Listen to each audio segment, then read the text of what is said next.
আলহামদুলিল্লাহ।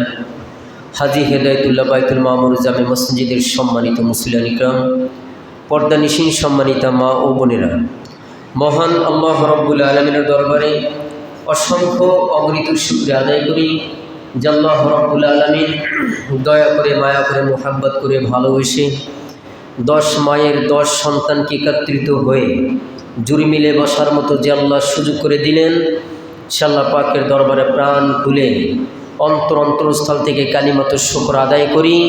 সকলে একযোগে বলি আলহামদুলিল্লাহ। মহান আল্লাহ রাব্বুল আলামিনের দরবারে আরও শুকর গুজার করি যে আল্লাহ রাব্বুল আলামিন পবিত্র মাহে রমজান মাসের আজকে চতুর্থ জুমা, আমাদের সকলকে একত্রিত করে দিলেন, আমাদের সকলকে রোজা অবস্থায় উপস্থিত করে দিলেন। আলহামদুলিল্লাহ। আল্লাহ পাক রব্বুল আলামিন আমাদের জন্য একটি মাস সিয়াম সাধনা করার জন্য দিয়েছেন। আমরা সকলেই সেটি আল্লাহ পাকের হুকুম পুরো করতেছি। আলহামদুলিল্লাহ। আল্লাহ পাকের হুকুম, আল্লাহ পাকের গোলামি করার মতো আল্লাহ তাআলা মরণের আগ পর্যন্ত যেন আমাদের তৌফিক দান করেন। চিল্লে বলুন আমিন। কারণ ইবাদত করতে হলে আল্লাহ পাকের রাজি খুশি হতে হয়। আল্লাহ যাকে ইচ্ছা তাকে দ্বারা ইবাদত করান, যাকে ইচ্ছা তাকে দ্বারা আল্লাহ পাক রব্বুল আলামিন ইবাদত করান। আল্লাহ পাকের হুকুম ছাড়া আমরা আল্লাহ পাকের ইবাদত করার মতো সুযোগ হয় না। আল্লাহ তাআলা আমাদেরকে স্বতঃস্ফূর্তভাবে এই পবিত্র মাহে রমজান শেষ প্রান্তে আমরা চলে আসলাম। আল্লাহর হুকুম, মহান এক হুকুম, যেই ফরজ হুকুমটি আমরা সকলেই সুন্দরভাবে মনকে খুশি করে আল্লাহকে রাজি খুশি করার জন্য আমরা সকলে দিনের বেলা রোজা, রাতের বেলা তারাবি কত কষ্ট করতেছি আমরা। আলহামদুলিল্লাহ। একমাত্র শুধুমাত্র সে আল্লাহকে রাজি খুশি করার জন্যই আমাদের এই ইবাদত, ঠিক কিনা? আল্লাহ পাককে রাজি খুশি করার জন্যই আমাদের ইবাদত। আমরা যেমনইভাবে আল্লাহকে রাজি খুশি করার জন্য ইবাদত করতেছি, আল্লাহ তার নিজ হাতে আমাদেরকে, তার বান্দাকে পুরস্কৃত করবেন। সুবহানাল্লাহ।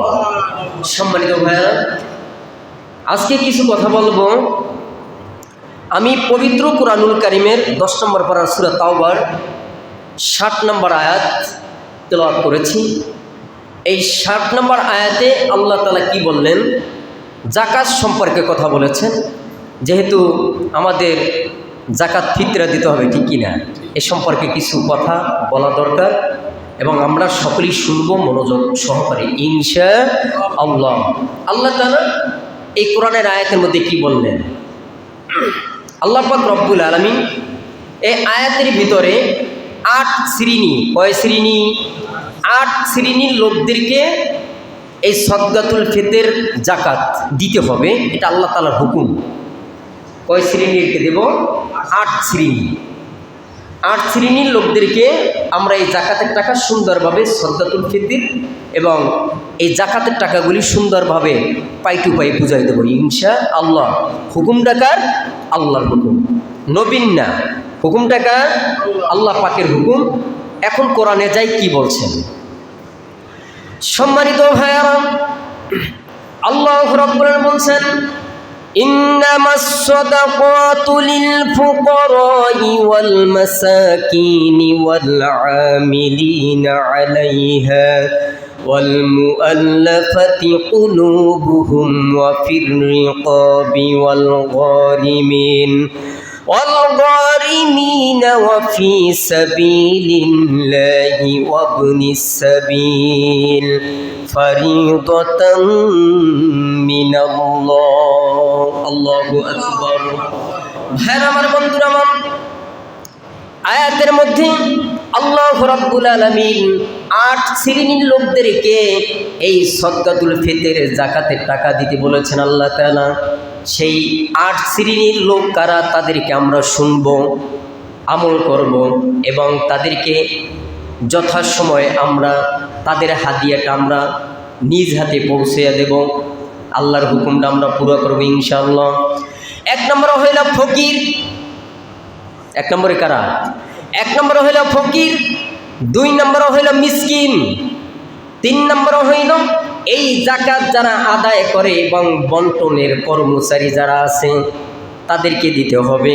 4 নম্বর হইল মুআল্লাফাতুল কুলুব, অর্থাৎ ইসলামের পক্ষে যাদের মন জয় করা প্রয়োজন তাদের ক্ষেত্রে এই জাকাতের টাকা ব্যয় হবে। সুবহানাল্লাহ। এখন একজন মুসলিম তিনি আমাদের অবস্থা, মুসলমানের মধ্যে ইসলাম ধর্ম খুব শান্তির ধর্ম, তারা ইসলাম শান্তি ধর্ম দেখে তারা মুসলমান কালেমা পড়েছে। এখন এদেরকে দেখার দায় দায়িত্ব আমাদের সকলের। ইসলামের পক্ষে যাদের মন জয় করা প্রয়োজন, এমনও হিন্দুরা আছে যে মুসলমান হবে মনোভাব, তাদের পিছনে কিছু টাকা খরচা করা এই জাকাতের টাকা দিয়ে, কারণ হুকুমটা আল্লাহর। মুআল্লাফাতুল কুলুব অর্থাৎ ইসলামের পক্ষে যাদের মন জয় করা প্রয়োজন তাদের ক্ষেত্রে এই টাকাটা ব্যয় হবে। আল্লাহ রাব্বুল আলামিন বলেছেন, 5 নম্বরে বলেছেন ব্যয় হবে দায়গ্রস্তদের দায় পরিশোধ, অর্থাৎ এমনও মানুষ আছে অভাবে পড়ে ঋণ করেছে, এখন ঋণের টাকা দিতে পারছে না, ঋণে হাবুডুবু খাচ্ছে, তাদেরকে এই জাকাতের টাকা দিয়ে তাদেরকে সাহায্য সহযোগী করতে হবে। হুকুমটা আল্লাহ। দায়গ্রস্তদের দায় পরিশোধে এই টাকা ব্যয় হবে। আবার বলেছেন 6 নম্বরে হচ্ছে দাস দাসীদের ব্যাপারে, এটা পূর্বে ছিল এখন বর্তমানে নাই। দাস দাসী আটকে আছে, তাদেরকে এই টাকা দিয়ে তাদেরকে ছেড়ে দেওয়া, তাদেরকে সাহায্য সহযোগী করা, দাস দাসীর ব্যাপারে এই টাকা জাকাতের টাকা ব্যয় করতে পারবে। 7 নম্বরে হইল আল্লাহ পাকের রাহে অর্থাৎ দ্বীনি কাজে এই জাকাতের টাকা ব্যয় করবে এবং কল্যাণজনকমূলক কাজে ব্যয় করবে। 8 নম্বরে হইল মুসাফিরদের জন্য, এবং এই মুসাফিররা যারা সফরে ছিল, অর্থের অভাবে তারা আটকে পড়ে আছে, তাদেরকে এই টাকা দিয়ে উদ্ধার করতে হবে।